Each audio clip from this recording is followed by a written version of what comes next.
were wanting to get involved with my coaching in a group format, shared that with them, asked their opinion, and it led to multiple sales and enrollments from that. Okay, awesome. Yeah, I guess that's where I'm just not sure if she just meant, I don't know if she knew like if it was an offer, I don't know if that ever crossed her mind or if it was just around this cause. So that's where I'm like, I want to make sure that I present it delicately, but also to say, um, this is also going to be helping with my business and I want to help you with your business. And helping So them. Yep. yeah, so we'll see what you get from the message here. I mean, from the offer. Grove, I encourage you to listen in for any feedback you'd like to share with Daisy too. And Daisy, if you want to just give him quick insight on like what this offer is including and like the component of giving back to the charity too. Okay.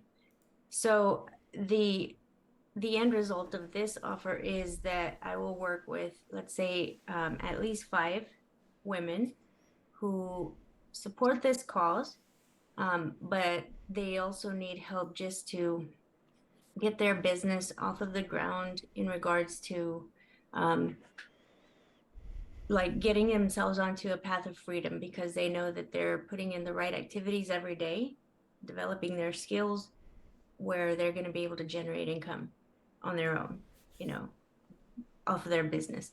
So And what's the cause again? the cause here is fighting against um, child sex trafficking. And And the name for this cause is what again? um, so it's a bit complicated, which is I guess why I'm trying to see where to focus because the organization is called Operation Underground Railroad, so they help to rescue kids that have been trafficked and they're being abused. They're in that whole world already.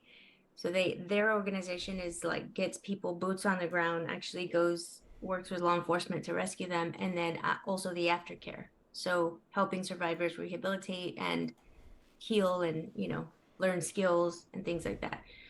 So that's the organization I want to contribute for every sale. I want to contribute at least 10% towards that organization. And it's leading up to me launching it on July 30th because July 30th is actually World Day Against Trafficking. So it's like this organization that I'll be donating to is, also recognizing this global day of awareness. Yep. Yeah. The target for this is going to be going basically females that align with us Right. well, that want to give back to this cause and also work with you to create that freedom and grow their business. Yeah, and my intention also was I want to get people aware of this cause to donate to this cause. But I also realized that maybe the people that are already building their business, maybe they also can do this for their cause, whatever is heavy on their heart. They have different causes maybe, and I want to show them a system where they can do it for their business, but going further, like not do business as usual anymore. Like always have this type of cause in front so that it I don't know, it pushes you like in a different way than if you're just out there trying to make more sales. Yep. I love it. All right. I'll let you we'll just read. I think this will be good practice too in terms of like presenting this and delivering it. If you want to just read through this document and then we'll all scan through it with you together and then we can talk on feedback next. Okay, sure. Okay, so this is Pay It Forward with Profits Challenge. And we're going to be turning your social serving into a system of predictable giving. So this is for affiliates using organic Facebook marketing to sell products and services without being pushy salespeople. Is that big enough? Can you guys see it okay? Yes. I can see it clear on my end. Okay. The only way to fill someone else's cup is to have enough in your own cup to allow you to share. Well, I've noticed a big problem during the previous 3 years I've spent building and helping others build an affiliate marketing business. The problem is that many people don't like to sell, including myself. Don't get me wrong, I'm grateful to have learned how to sell because of the limitless income opportunity it allows me to take part in. What I mean is that in order to be able to sell, I had to change the meaning of what sales is to me. I had to begin to see what selling is serving. This was awesome when I first made this perspective shift because I absolutely love to serve. It's just who I am. Here's where the real problem begins though. In order to have a profitable business, you've got to have a predictable profits system in place. Otherwise, you're just hoping that your next sale will come sooner than later, and that's not a healthy place to be in business. If you ask yourself, and please be honest, do you have this type of system in place? Are your profits predictable? If you answered no to even one of these questions, then you might be suffering from what I call serve without selling syndrome. Okay, so I just made that word up, but it's a real thing. So many affiliates I talk to with so many affiliates. It's also something very real to me. See, if you're a person who feels called to serve humanity in some capacity, you might have a hard time selling in the typical way. You know, the pushy and aggressive, in your face kind of way. I don't like being on the receiving end of that, nor do I want to subject anyone to that either. What happens though is that people like us tend to go on a serving spree. I mean, we tend to only serve and not actually ask anyone to invest in our products and services. And as I mentioned earlier, this is not a healthy place to be in business. So I've decided to turn my social serving into a predictable giving system, and I want to show others how to do that too. This all started after I spent my 4th of July evening at the movies watching a hard-to-watch true story. The film depicted a rescue operation led by Tim Ballard, Homeland Security agent, who was on a mission to free children being sexually exploited by human traffickers. If you're not familiar with this film, it's called Sound of Freedom. One of the executive directors was Tony Robbins. Joining the fight against human trafficking and sex slavery has been heavy on my heart for a few years, but I was always scared to go too deep into learning more. This was because I wasn't sure I could handle what I learned.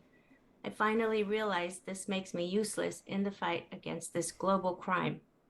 Though I've been donating to faith-based organizations who rescue, treat, and rehabilitate survivors, I haven't done much else until now. This month presents the perfect opportunity to rise up to a new level of growth. Maybe you're ready for a new level of growth too? You see, July 30th is a day recognized as World Day Against Human Trafficking, also referred to as trafficking in persons. Originally, it was established by a United Nations resolution in 2003. And as a way to spread the word about one of the organizations that supports this fight against child sex trafficking and sexual exploitation around the globe, I've created the first ever Pay It Forward with Profits Challenge. This is where we'll turn our social serving into a predictable system of giving. Being that this is a new campaign, I've got to ask you for something up front. If you want to be part of this movement, it's going to take us learning from each other on what works best going forward. See, this isn't something I want to do once and forget about it. It's something I want to teach other affiliates so that they can teach their audience and we continue to pay it forward. So, during the time that we'll spend together, we'll aim to achieve the following goals. 1, clearly express your message through your content to get your audience on board with your mission. 2, maximize exposure to your content so you can get your message out to as many people as possible. 3, generate easy conversations with the people in your audience who resonate with your message. 4, present the opportunity to join your mission through casual conversation. 5, pay it forward with the profits. From each person who joins your mission, that is, give a percentage of what you earn from each sale to the organization of your choice that is dedicated to your mission. You'll learn how to do this in a way that creates a predictable system of profits and giving. If this sounds like something you'd like to take part in, simply send me a private message in Messenger with the words, "Tell me more." From there, I'll send you over a short video introducing myself and give you the details on how to become one of the founding members of the Pay It Forward with Profits Challenge. Turn your social serving into a predictable giving system. I love it. I think it's Yeah? awesome. Excellent. And Love I it. love how different it is from everything else out there. And what I What's felt that? it's very clear. It's your language, your use of it's not complicated. It's a 7-year-old can understand it. I think. Yeah, and Oh, I thought good. the same thing, Grove, and especially in the section of like where you explained what you'll be doing together, the goals. I thought that was very clear. Okay. And yeah, I Awesome. think the 4 or 5 points, the clearly expression, that's the 5 that clearly stood out to me. Awesome. I would, Does- in this section here, as we're here, one thing I would consider adding is maybe one more step where you show like from present the opportunity. Maybe you can show like a step where like they're actually making the sale without doing it in a salesy or pushy way. And then Okay. that leads to them paying it forward with the profits. Okay. So this way, I think just to clearly articulate to them that it's not just about like we're not just giving money, we're still making sales for our business, but then we can use that to pay forward our profits to something else. Okay. Yeah. So like right here in between 4 and 5. Yep. Okay. Yeah. Okay. So present the opportunity. So you present the opportunity and say, like, are you saying ask for the sale? Like, be explicitly say ask for the sale, or present the opportunity, clearly express your message, your content to your audience.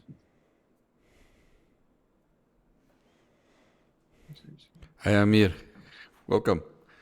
Amir, welcome in, man. We're just running through Daisy's Hey, new Amir. offer and giving feedback on it. Present the opportunity to join your mission through casual conversation. or maybe I could just say and close the sale without being pushy.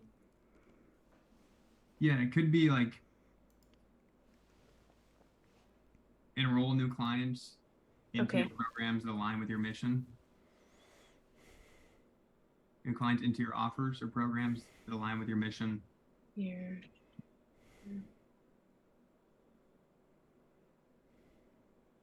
Okay. Maybe with a line of like without having to convince them.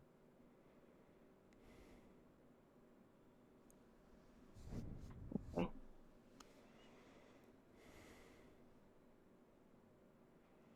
And then one other line I wanted to go into was line 3 here, generate easy conversations. Mhm. I like this, but if we think in the mindset of your target market for this offer, do you feel when it comes to conversations, what do they want most? They want easy conversations, do they want natural conversations? Natural. Natural. I think that would align too. If we're taking the approach of like going against the salesy approach,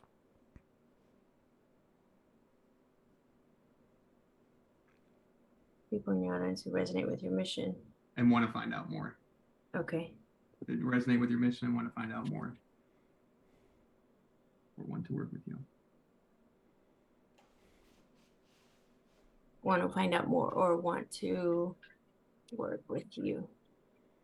Okay. It could also be resonate with your mission and are motivated to work with you. Present the opportunity to join your mission through casual conversation.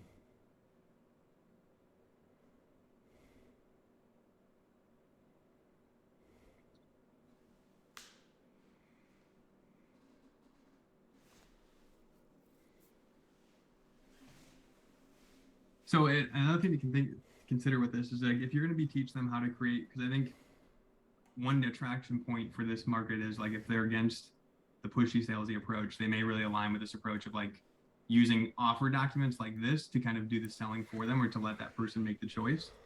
Mhm. So if it's part of the deliverables for this program that you're putting together, if it's teach them how to create one of these documents, you can also note that here, present the opportunity to join your mission through a simple offer document that takes the weight off of you having to sell or something like that. Okay. That's what I'm thinking. And you could always even just drop a comment on that section to start too if you don't want to edit it now. Present the opportunity to join your mission through.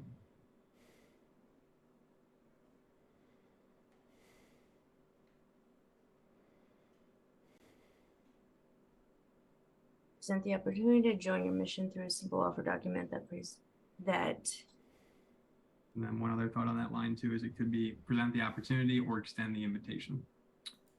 okay, through a simple offer document that presents the opportunity without you having to sell. Okay. And extend the invitation. Was that here in the same line? I think in the bolded area, just that way that then you don't have to repeat opportunity twice.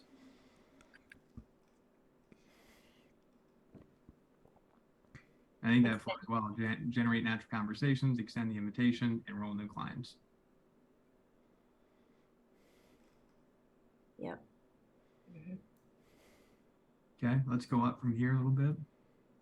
Does this make sense when I'm saying like the tendency, what I've noticed is that people who care a lot about these types of causes, like even if we're not out being activists, but if you just generally are found in this type of like profession, say offline, like teaching, nursing, or the caring, hands-on type professions, usually what I've seen is that they're not that great at selling And I would agree with that.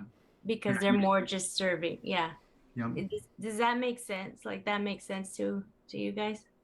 Yes, you know, I maybe I only discovered, I always thought, and maybe this could be a topic for a video for myself or for whoever. I always thought that I associate selling with pushing something. And then about 3 years ago, somewhere I went and I bought a course on Udemy called the 17-in-1 Sales and Marketing. And then on that course, I learned, it was like, I got the idea that selling is really it's like psychology. Yeah. It is helping people to give them what they want and helping them decide, and not really, but yeah, No, that's you're what. right. It really is. It's helping them see things in a different perspective and helping them make a decision that you feel is best for them. Mm-hmm. So it was like it was a complete transformation for me just to think about that is what selling was. It was a revelation for me. Yeah. A great post, another topic too. Just following what you mentioned on that, Grope. Yeah, me too. I mean, I really had to make that distinction that selling is serving. I mean, I love selling now. Like I love the idea. I love it that I'm part of it. It's just, I've noticed this about a lot of people that I talk to still in my inbox. If I notice how they are, the type of person they are and what they do, a lot of times they're not so much on like selling, and it's just more of giving, and doing stuff for Especially affiliates too, I think, as well, just because that's like also taking weight off of them selling, because either they can push to the affiliate system, they can push the low ticket offer, anything that takes the weight off of them actually having to do the selling. Mm-hmm. Yeah. And you have the Let's right go up. problem. I think it's you're doing a favor to somebody to sell them. I mean, to getting into 6FA is a favor. You're doing somebody a favor to sell them the correct the correct thing. Mm-hmm. That alone is another big shift too, Grope, because it's like it's realizing that, but also just seeing that yourself too. Because oftentimes, even if we know we're helping people, we might see it as we're hurting them or taking money from them or negatively impacts them. But if we can train ourselves to look at it as like our sales invitations or us extending invitations of help, it changes the perception. Yes. Yeah, definitely. Extending the invitation for help. I like that. Yeah. And let's go up from here a little bit more in the doc towards like, I think it was page 1.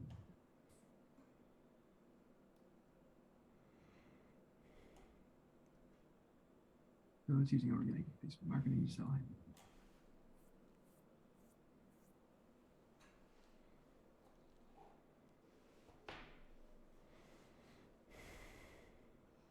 Okay, go down a little, actually right here. So, well, I've noticed a big problem during the previous 3 years of spend.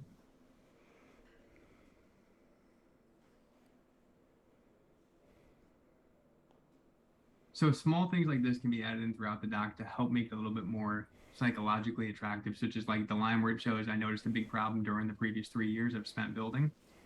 You could say, add a descriptive word to like, rather than saying helping others to build an affiliate marketing business, helping others to build a freedom producing affiliate marketing business. Okay. Helping others build. a freedom. What did you say? Freedom Freedom producing. producing. Okay. Oops. Helping others build a freedom producing affiliate marketing business.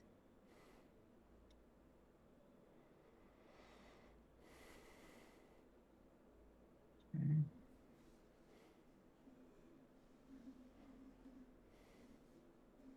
And there was a line in here too that I was thinking along the way, maybe a little bit down further than this, but just on the topic of us talking about how you may be teaching people to create documents like this.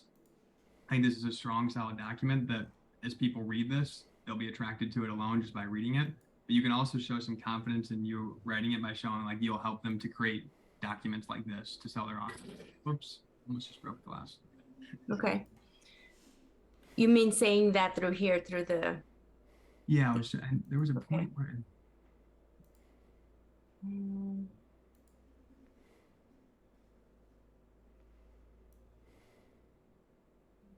and then the other point I wanted to mention as we get there is right in this section here, top of this page.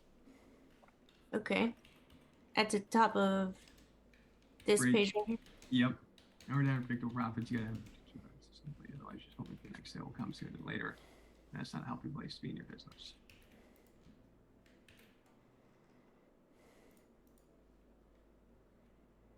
I think in this area you could potentially elaborate on either your experience and what this felt like and kind of playing more into the feelings of like what it was like to not have this in place.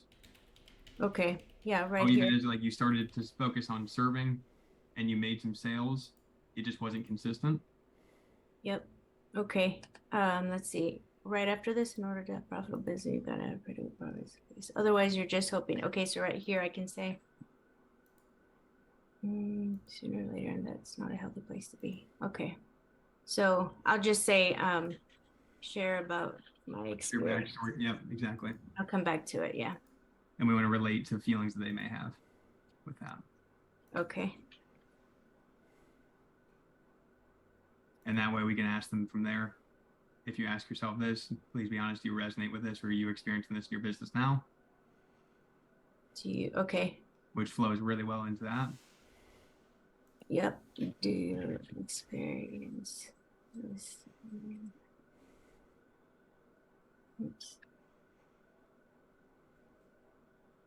And I also like the fact that this is almost like a little funnel in a sense where you didn't just do like a review on price and like the full offer breakdown of this document. You kind of made this as a micro step to like, hey, if this resonated with you, let me know. And then I'll send you a video to go over the final details. Yeah, because it was already kind of long, but also because that is part of this whole system, right? That I'm going to be teaching them is that you put out, like you said, invitations. You put out through your content what you're about, like attract people that are into what you're into, but also let them like say, yes, I'm interested. Like don't be pushing your things on people, right? Yep. Yeah. And I think that's the opportunity too in the video where you can go more into like the plan of what you're planning to do with them over the X amount of weeks this event is or this opportunity is, what you guys will work together on to get in place. And that's also something that could be covered in the video. Goal with this is just to get them to say, yes, I resonate with this and I'd love to find out more. Okay. Yep. Okay. As always, though, the first test will always be working to validate this with our market and our audience. So I think taking that suggestion I shared of like, as you start to put out some content around this cause and people start resonating with you, just picking 5 to 10 people to begin to give them like an early look at what you've been working on behind the scenes with this and to ask for their insight or opinion on it. Okay. Around it. Yep.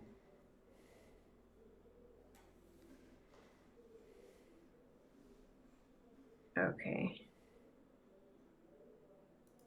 And you could just say, here's the document with what I've been working on. Would love to hear your insight on what you think of it and if it's something that you resonate with. Okay. Perfect. Do you think this name then, this title is okay then? Instead of the Rise Up to Freedom or Rise Up for Freedom? Social serving. I like the headline. To me, two things, I guess. My first reaction that comes to mind is I don't know exactly what it's referring to, but that can also be a benefit because it makes me want to read on to figure out what this means. Okay. The only thing, it's pay it forward with profit challenge, turn your social serving into a system of predictable giving. I think in the headline you could also consider adding a line or component that's making it about not just giving, but also them receiving some too. This way they don't just think it's about like just serving and giving stuff away and them not growing their business. Okay. Okay.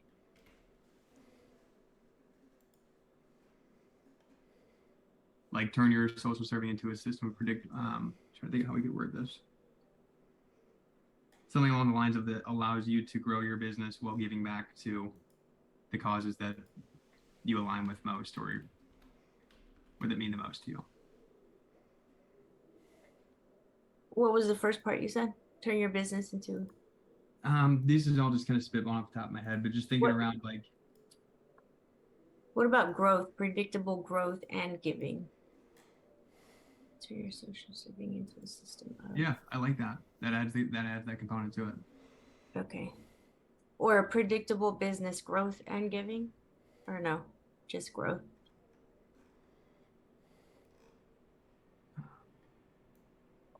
I would say growth and giving off the top of my head. Okay. Okay. Thank you, Blake. Thank you, guys. This has been so helpful. I'll get off the screen so you guys can do some other Q&A. Thank From you. here, yeah, keep me posted on the ask for advice as you're reaching out to some folks with it. But I think in the short term, as you make these next round of edits, let's share the V2 version and the content copy thread. So Todd can also take a copy critique look at it too. Okay, sounds good. Awesome. Thank you. No problem. Amir, what's going on, man? How have you been? Can't hear you, brother. Think you're on mute. I've been doing that same thing all week. Still can't hear you for some reason.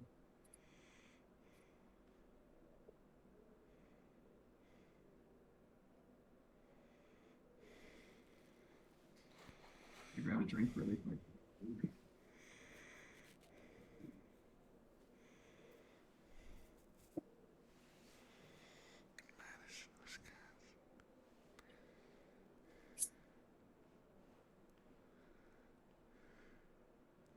Can I hear you now? Maybe.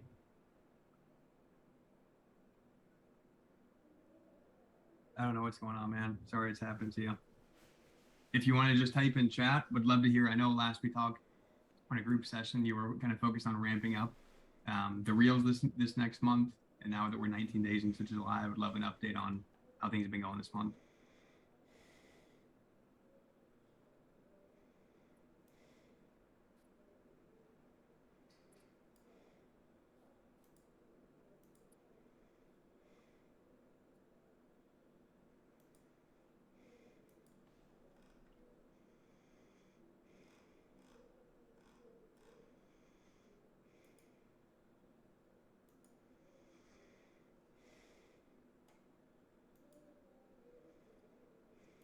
Chat now. Awesome, 3 lives a week. So huge progression on the lives. I know last week we talked to in the update, you were like, it was kind of just eating into the lives the first time. It was an uncomfortable thing. So now you've been going pretty strong with that.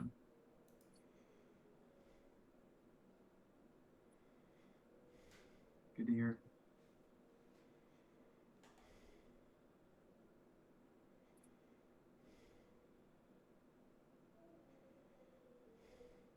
Bear with me as I pull up one of these systems.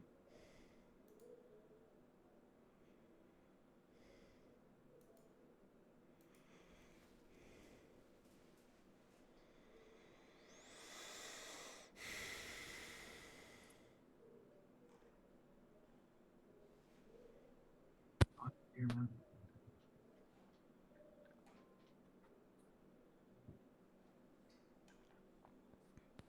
All right.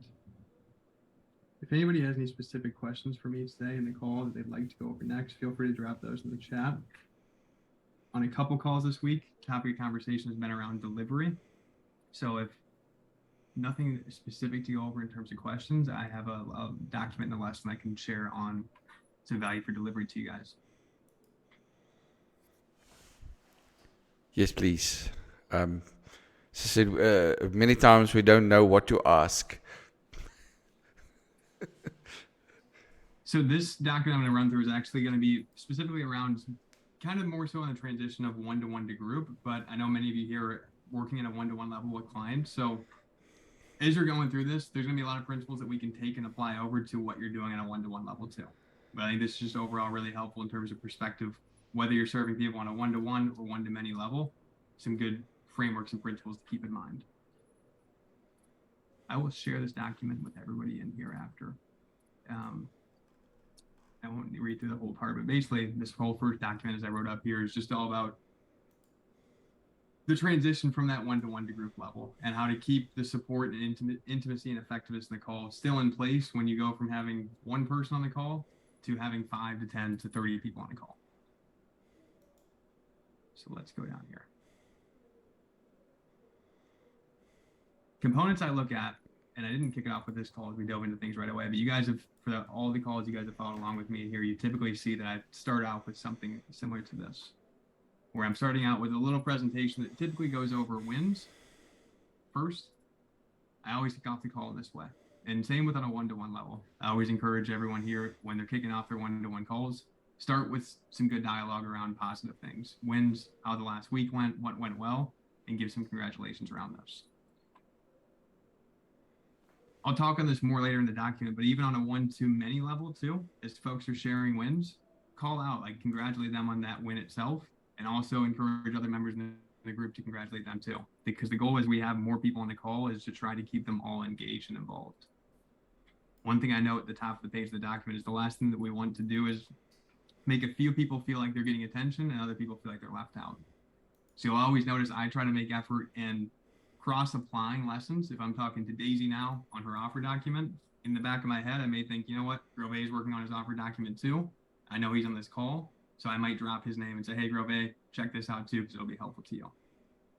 Just thinking about how we can tie in how we're helping one person and wrap it into other people that may be on the call as well. If you have a particular lesson planned, acknowledging this next, where it's like, hey, going forward on today's call, we're going to be going over this today. Same goes on a one-to-one level too. I'm going to try to cross-apply this to both. Where I was talking with Grove earlier today, and he was just talking about a similar instance where he felt like his client didn't fully resonate with what he was sharing on the call itself. And they kind of walked away maybe being a little bit more confused, and they wanted to know, how can I make things more simple for them? A great way to do this is any lesson that you're sharing, whether it's one-to-many group call, one-to-one group call, or even in a training video. I'm going to pull this up in a second. Map. So.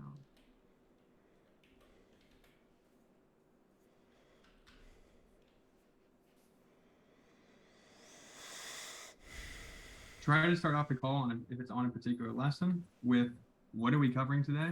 What is the thing we're talking on?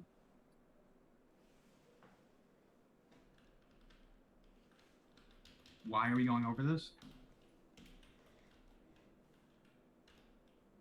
And then from there going into what are the steps to doing this thing.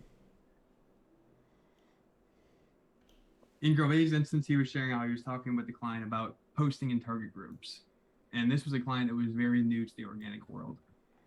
So for all of us to think about it in this way, just like you guys when you're getting started and me myself, if we don't understand how the pieces or the components of what we're doing all connect and add up together, we're much less likely to feel driven to go and do that thing, because we don't see how all of it adds up and why it makes sense for us to even do this thing.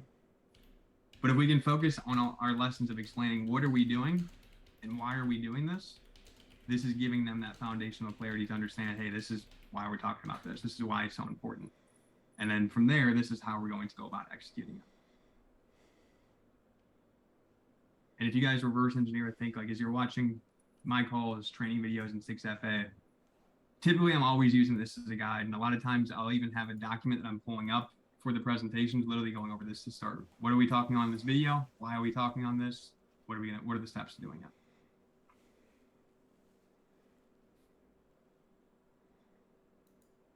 It's a good guideline for when one makes a video, when you want to talk about the subject, that the 4 steps that you just showed there. Yeah, honestly, if you're ever making a training video, this would be the first steps that I would consider just outlining for yourself first. What's this video on? Why are we talking on this? And what are we going to be talking on? What are the steps to doing it? Yeah, I agree. I agree with Grove. This has really helped me out when I do my lives in my group, this format. It's been super helpful. And this is kind of like also here as well. It gets into the how we do it. But it typically always starts with the what and the why before we get into the how. With lives and free content, as I kind of shared before, and I don't want this to confuse anyone, but it's typically like I'm trying to put more weight on the what and the why and less on the how. And especially in the instance like this week. So we're launching our book, did the launch party on Monday, the live to sell the book. Like my goal in those lives wasn't to go into them and try to like break down the entire process of the profit prediction formula, talk about like tracking, using a tracker sheet and a spreadsheet. Because I know the more that I get into the details of the how, the more it can make people not resonate with my message. The more they may say, oh, I already have something like that. Or, oh, I don't want to do that. I want to track my numbers. But if I talk at the core about what this system is and what it can do for them, and if my goal is just to get them to make that small $7 purchase to find out more, then that's why I'm not going too deep into the how beforehand in the promotion. When we're selling more expensive things that are going to be like, let's say 5K plus, high ticket, typically we're going to be have to be a little bit more descriptive in the process that we're taking them through. What we're going to be doing during our time working together, what are some of the steps that we'll take. This is something that they'll want to see before making an investment. But if it's something that's lower ticket, cheaper, less expensive, doesn't require them much to get involved with it, this is where I'm usually talking a little bit more high level, focused primarily on the what and the why. So a lot of this we're talking on to correlate, Stephen, sales conversations as well. And then if there is no lesson planned, especially as like on 6FA calls and I kick off the presentation, you'll notice how I'll word this differently in some presentations week to week, but it's typically around like, what are some leverage points that we can focus on this week based on where we're at last week, this past month? What's the focus this month? So this, I basically deem as leverage point. Next, we can ask clients to identify their leverage point. Leverage point is simply 1 to 2 tasks the client can complete this week that will have the most impact on their bottom line. This helps clear confusion away of everything that was talked on during the call and also gets them to just kind of focus on the one thing. This, as I was sharing with Grove earlier, is also a great thing to end one-to-one calls with, where after you give that lesson or after you talk with them to help solve some problems, it's ending the call at the end, asking them to recap what 1 to 2 action steps they're committed to implementing from what you talked on today.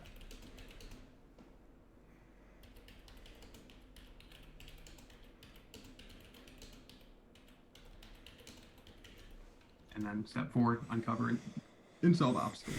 So another question that I'm always typically asking is, what's your challenge? What's your number one challenge over this past week? What do you need support with? Where are you feeling stuck?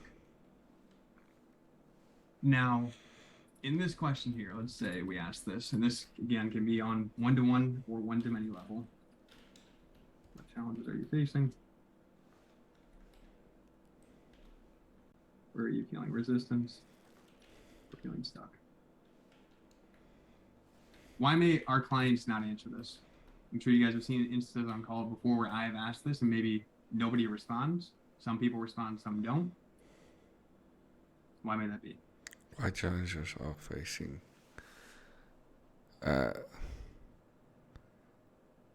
Because what challenges are facing we are feeling resistance is because they might not know what their target audience is or what they're selling, or I mean, I think that's where I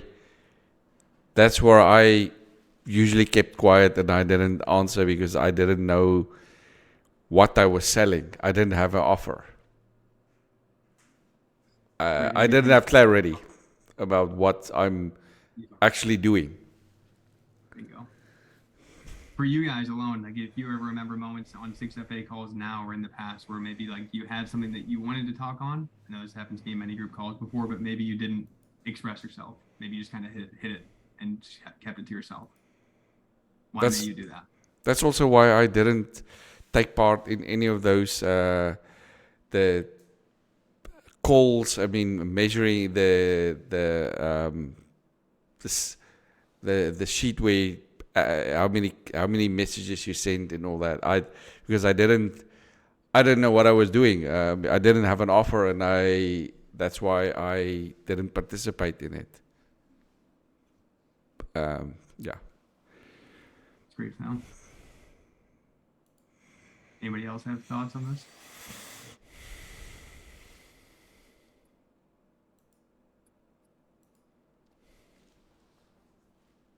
I think at the core, it comes back to these two buckets of clarity and fear.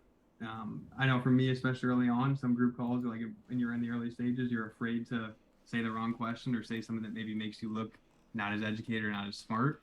So in turn, it can make them just hide and not ask the question.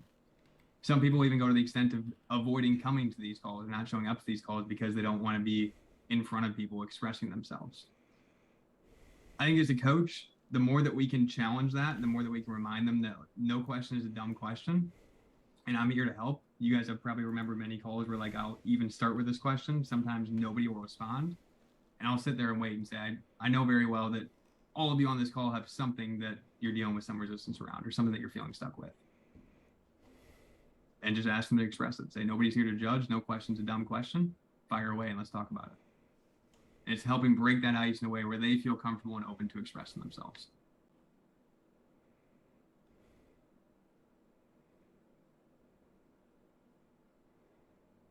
So sometimes it requires us to be a little bit more pushy in trying to extract that from them, or sometimes it can even take us asking some deeper questions. Like if we ask this question, our client on a one-to-one call isn't sharing anything, and they say, everything's going fine. Honestly, I've been doing pretty good the past week. My next question would be, what have you been focused on? What have you been focused on this past week? What actions have you been taking? Because I know through these questions, I'm going to be able to get to where I want to go. If through these questions, they're now saying, honestly, I haven't been taking much action. Now I know, hey, this is the problem. Now let's understand and uncover why there's no action being taken. And maybe it's like Rove said, where they're unclear on the offer. Whatever it is, it's going to be unique to them, but this is helping us get to the point to see that, hey, things aren't being done. They're not moving in the direction that they want. Let's get to the bottom of why that is.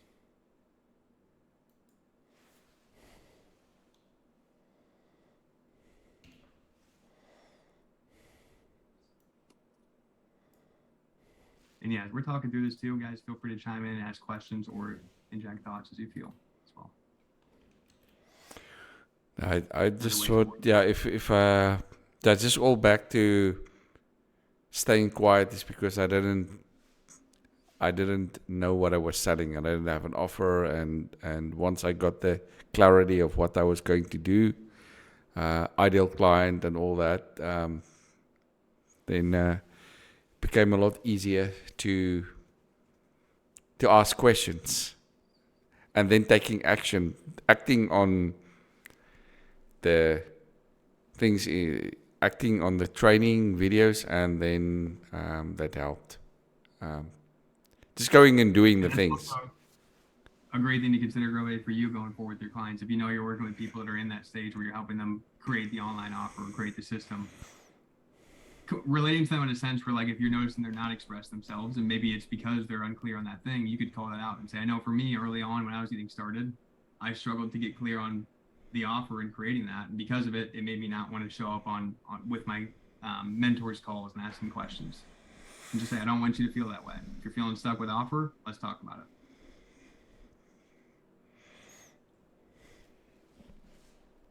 It's another great tip here too as well.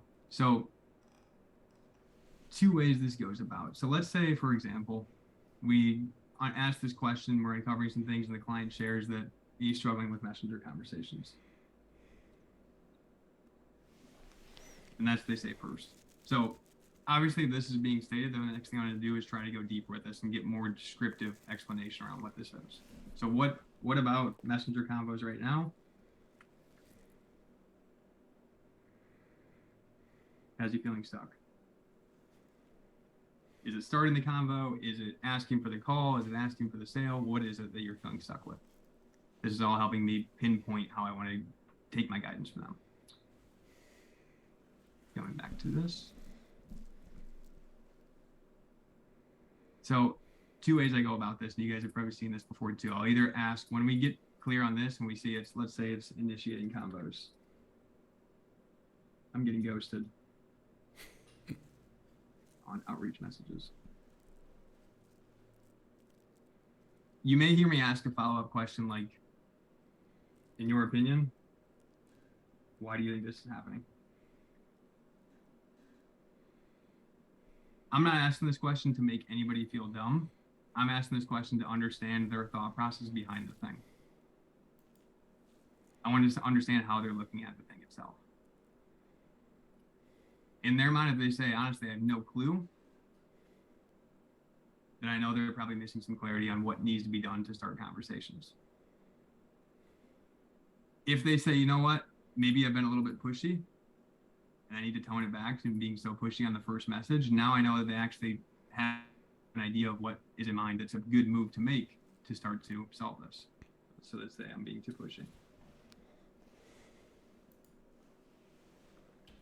Where we can go from here after they say this is exactly what I've noted in this document here, where it's basically asking them like, what's one thing that you could do, or what's 1 to 2 possible solutions in your mind right now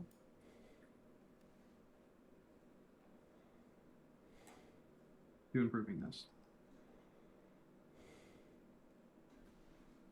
And I'll focus on getting through this first before I share my personal insight. This is making that client feel understood. This is making sure that I am armed with the information I need before giving them guidance. And it's also, more importantly, making them think independently for themselves around what's going on to identify the problem and what are potential solutions to this problem. And then based on what they share there, if I feel that there's gaps or maybe something else that I think needs to be pointed out as the expert, I will mention that from there and include that in my suggestions.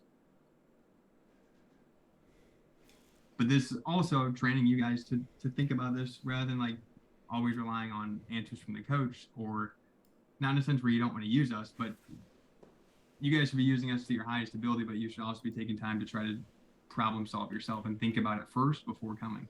And this is me helping through that process and training you in a way where you're starting to understand how you can think about it.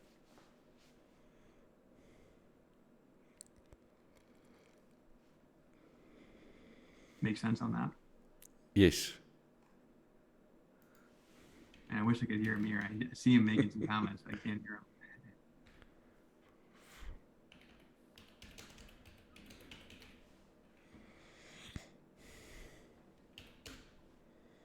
Other ways to go deeper too is going into what have you done to try to solve the problem. So if we're understanding, they're now talking about solutions, we can then even get further clarity by asking them, hey, what have you tried so far in solving this?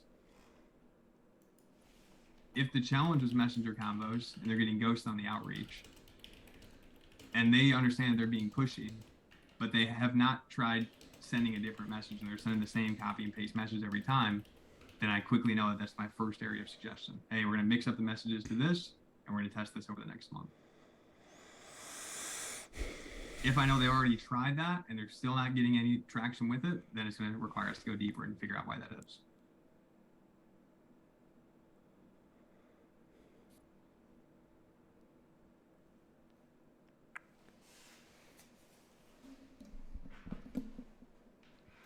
Now, as we're getting into here in this next section, we're kind of going into the skill set of handling group calls. Now, this is wavering a little bit from what we talk on the one-to-one level, but this is more about the importance of what we talked on to begin this lesson, which is trying to engage everybody in the call, trying to make it the best you can everyone feel heard. The larger the call is, the harder this is to do. Experiences, especially in times where it's like large master classes too, if you guys are doing large master classes and you have 20, 30, 40 people on the call, it can be hard to make everybody feel heard. But if you can point out names of people when they join in the room, welcome in Amir, welcome in Daisy, calling people out, or give it up for Daisy for doing this win this week or taking this action. It's all creating an environment that makes everybody feel heard, which is an important thing to consider.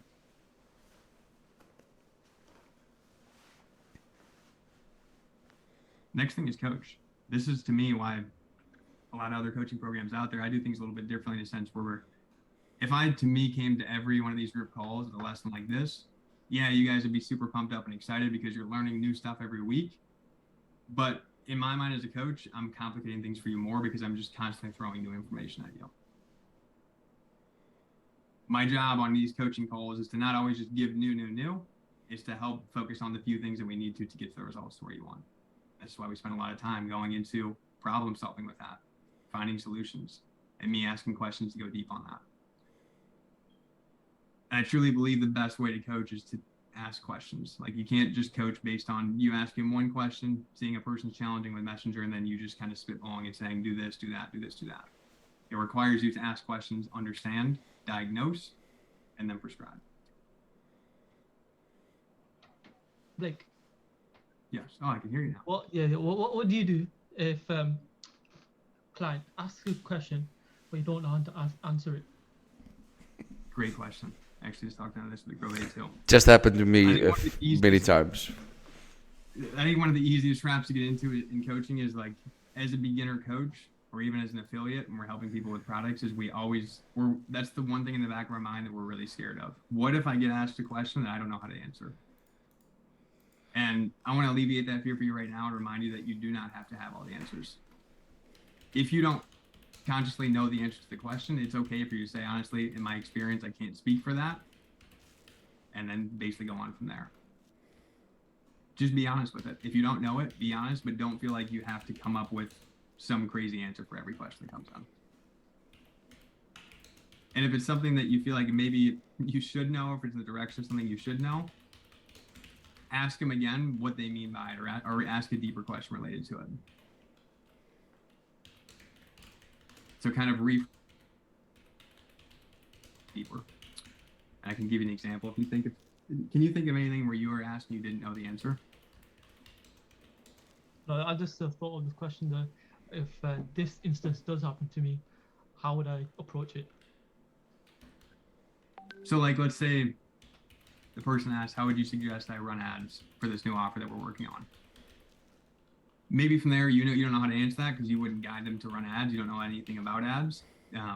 You can ask from there, like, why is it that you want to run ads? What's motivating you to find out more about running ads right now? And then maybe they say, saw another post the other day from somebody that showed how they were running ads and within a week they got some sales. Now you can combat that and show that, like, although there's a chance to make money with ads, in my experience, the best place to begin is to start with organic. And this is why we're focused on this right now. So although ads can come later on, I encourage we keep the focus on organic first. And now you're bypassing that question completely.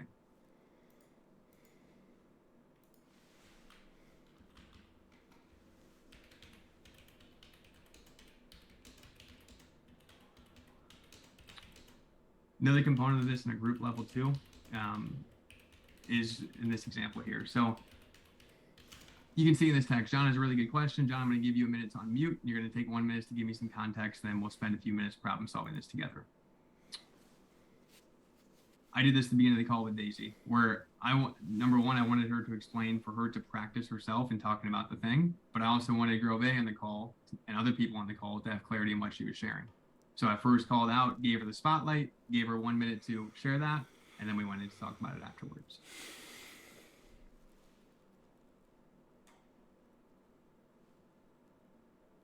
If you feel like on a group call, and this can happen, and this is a tricky one to get in front of, but if it's taking awareness on, like, if you're spending too much time with one person. And I've made this mistake before in these calls too, where I get lost in the weeds of, like, with working on a problem with one person that I know is benefiting others, but it can lead to just kind of giving attention to that one person on the call. At some point, we got to find a way to pull back and move on to the next person and give other people attention. So it could be saying a line similar to this, where it's like, I know there's a lot more that we can go into on this, but I want to make sure that we're giving other people a chance to get some coaching. With what we went over thus far, did that help clarify your question? That closes the loop on it. If there's any other final question, they can ask it, and then you can move on to the next person from there.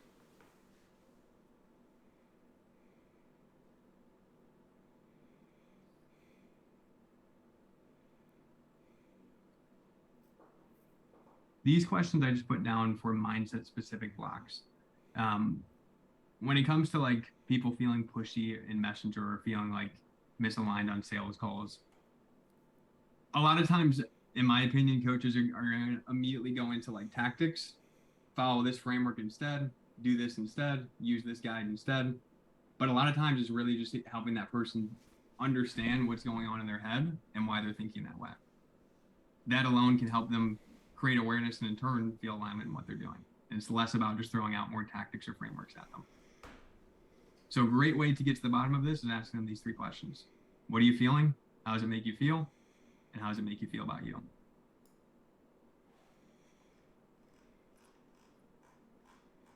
They may be feeling like messenger combos aren't going their way. Makes them feel salesy, or like they have to be salesy. And it makes them feel bad because nobody wants to buy from them. Or it makes them not want to ask for a sale.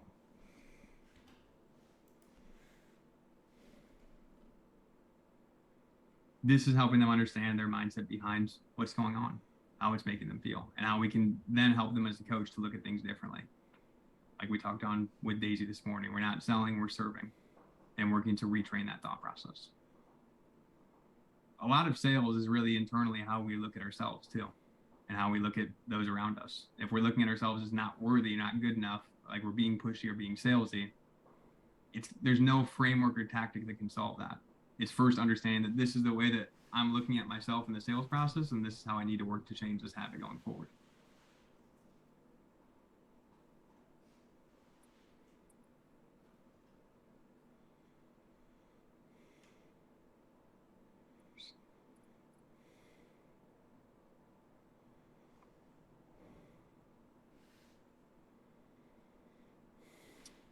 Next tip is on extracting. So this is more, again, extracting on a group level, but this is kind of what I talked on in the beginning, where we're trying to pull in and engage more people on the call. So if a question is being asked, I will try to cross-apply this to other people, other things that I know are dealing with that problem. So Daisy asked, how do we go about this in Messenger? Grove, I know you mentioned to me earlier in the week that you were struggling with this too. Let's dive into it and talk through how we can get to the solution of this. And just you mentioning or pulling in that person and showing them that you remember they shared that with you a week ago makes them feel good. It makes them feel heard, and also make sure that they feel engaged in the loop and what's going on, and that they're not tuning out.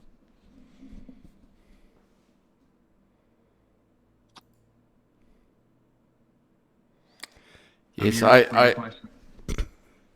you go ahead, man. No, I agree. Yeah, I've noticed many times how I mentioned something or somebody mentions, and then 15 minutes or 10 minutes later, you just come up with, say, what was mentioned earlier. So I've noticed that. I found it very. Yeah, no, was you mentioned, you recited it back, and I thought that'd be very impressive. I don't, if that's the correct word. I appreciate that. It takes practice in doing it, and this is also like, I have a good ability, I guess, to remember those certain things, but it's also taking notes too. Like even when I ask you guys challenges to start the call, excuse me, I'm typically jotting down notes on what you guys say. So if I see that Amir, Daisy, and Grove all said they're struggling with Messenger, and I wrote that down in the note, then if we get to a question on Messenger later in the call, it helps me mention and pull you guys into it. Also impressive, what I've noticed with the calls is that every time you, almost every call you have something different. And I just wonder, do you have a second screen there on your left or right where you, for example, got a program that you follow with the people in the coaching. But like if I'm trying to pull up like a relevant resource like this. Yeah. If you're working from something like that. But anyway, the point is, I found it very impressive. I find it very impressive that you remember the things that everybody says, that you listen to everybody, and by the time the call ends, your head must be spinning, and you're gonna take a round of golf afterwards, something like that. Honestly, man, I'm post these calls, I am like the most energized I am throughout the day. Truly, like I feel the most lit up. Sometimes I go to the gym after just because I'm like so hyped up with energy, just because I'm engaged, going back and forth, answering questions. I enjoy it. So, yeah, But it definitely does take practice to be able to tie it in like that and pull in other components of the call and relate to other people and remember what other people mentioned too. Which leads us to the next point, which is relating, which to me, this is crucial on all facets of sales conversations, one-to-one coaching calls, and group coaching calls. You guys will often notice here, if you guys mention the challenge that you are facing, I may even ask who else in the room is facing this? Who else in the room has experienced this before? The reason I'm doing this is to help you see the person that's challenged with that is that you're not alone. Like, you're not the only one that's gone through this. I've gone through it. Everybody in this room's gone through it. And it helps you feel more accepting and comfortable with the fact that it's going on and realize that it's normal. So I think really working on relating in all levels, sales combos, one-to-one combos, and group calls is super important.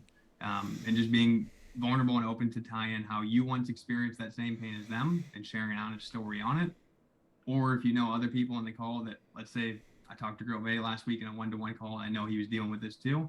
I may bring him in and say, Grove, share your experience on what you just went through too.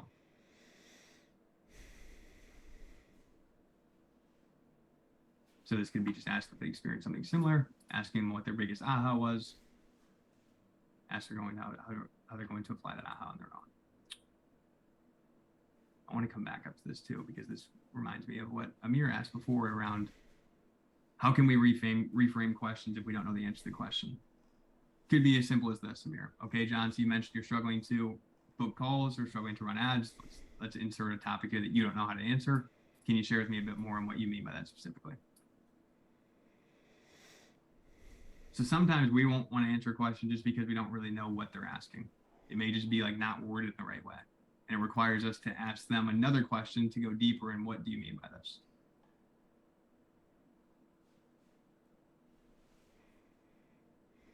I'll actually share just a really off the top recent example of this from a live on Monday.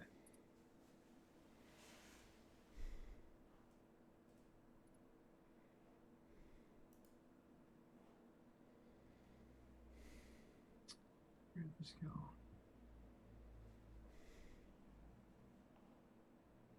This somehow at some point or another in the live, I was asking like who else relates to this, and like a question came up off that where the guy said, honestly, it's difficult for me to describe about the audience issue. So when I see this question or this statement, I have no clue what, like, I don't know which direction he's trying to go with this. What does he mean by the audience issue? I could try to reach and come up with something like some value on audience or response around audience. But my first instinct is, can you go deeper and share with me what you mean by that? Then he went in and said this, laugh out loud. Yes, I can't stand friending people on Facebook and messaging without being normal. So this is a lot more descriptive than what we originally saw in the first question.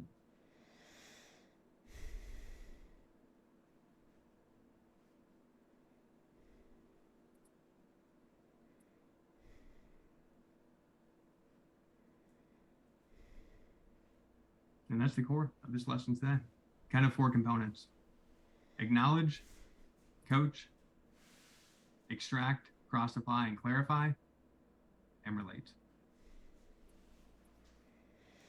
This is what I would deem as like my 4x4 group call structure, but a lot of these components we went over today cross-apply to what we do on a one-to-one level in sales calls and even coaching calls too.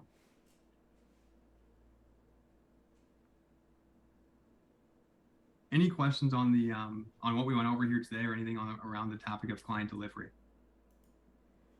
Nothing from me from now. Blake, can we get a copy of this? You most definitely can. Yeah.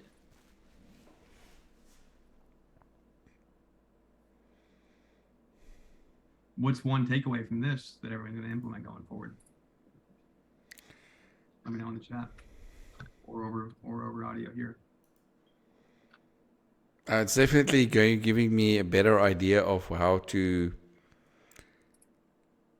run, how to operate a session, ask people, and because it's going to make the people or the person who's attending feel more involved and appreciate it,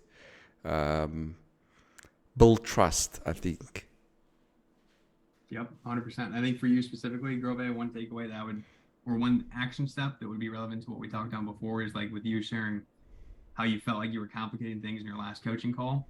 I think you just simply focusing on going forward, every coaching call, trying to think about when I'm delivering lessons or creating new training with you creating this new product, what is the thing I'm talking on? Why am I talking on this?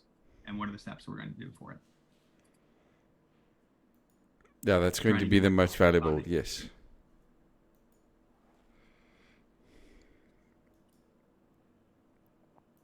Yeah, for me, all of this type of questioning has been very helpful for me. Like I was telling you, with even just to know how, when you were talking about like the mindset piece, asking them questions, because sometimes they think it's something like a problem that's very complicated when it's really just how they're seeing it, their perspective on how they're seeing the situation. So like those kinds of things have been very helpful for me. And just, yeah, putting it back on them to see what solutions they can come up with. And that also helps you to see what their thinking process is. All of this kind of stuff has been very, very helpful for me, like not even just with clients, but also like in offline, talking to people. I'm not as quick to, like when somebody asks me something, I'm not as quick to just answer right away. Now I'm more inclined to ask another question first, or especially ask a question like to get them to get some sort of solution, or first, and then I'll say something. So That's I awesome. think it's very good. Even this morning, yeah. On perspective too, just in the fact of like, a lot of the challenges are really based upon the stories that our clients are telling themselves. And that's one thing that we can help them rewrite and change differently and change that perspective, but it helps to first understand what is that story they're telling themselves. Yes, it's so true. And they appreciate it. Like people appreciate it. Like I was talking to one of my marketer friends earlier, and I asked him one of these types of questions to just put it back on him so that he could explore a little bit of why that could be. And he was not surprised, but he was like, well, like, I like that. Okay. And so anyways, because I guess people do enjoy being challenged a little bit, Yeah, I think a lot of it's just really helping them get out of their own way. Like I think it's just them trying to solve it themselves, feeling stuck with it, not knowing what to do, and it's just like helping them see it differently and get out of their own way. Yeah. To me, that's the key of coaching. Awesome. Well, I also, whoever wants this map, I know we just kind of scribbled on here in conjunction with the doc, but I will include this with it.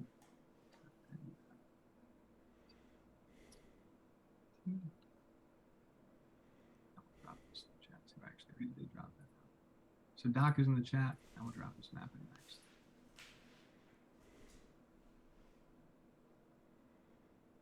On that note, we will wrap up for today. Awesome conversation today, guys. Appreciate everybody being open, and I really enjoyed today's call, and hopefully everybody here did too. Thank you, guys. Have a good afternoon, evening. Thank you, guys. Thank you, Blake. Thank you, Blake. Daisy. Likewise, guys. Amir, cheers. Have a Bye. great evening. Thank you. Bye. Thank Bye, you. guys. Good evening. Thank Bye. you, Blake. Recording stopped.